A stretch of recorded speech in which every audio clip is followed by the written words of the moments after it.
Friends నేను మళ్ళీ ఇంకొకసారి బయట నుంచి వెళ్తున్నాను లోపలికి క్లారిటీగా చూపిస్తామని. గల్ఫ్ కష్టాలు ఎలా ఉంటాయో చూడండి.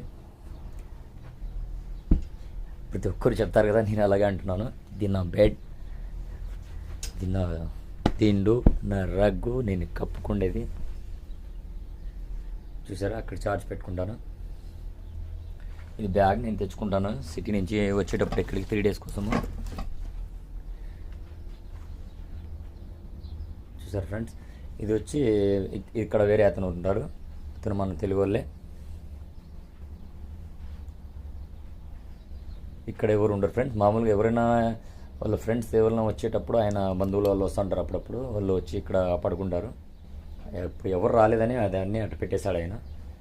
చూసారు కదా ఫ్రెండ్స్, ఇక్కడే పడుకోవడం, ఇక్కడే కూర్చొని తినడం, పడుకోవడం. వర్క్ వస్తే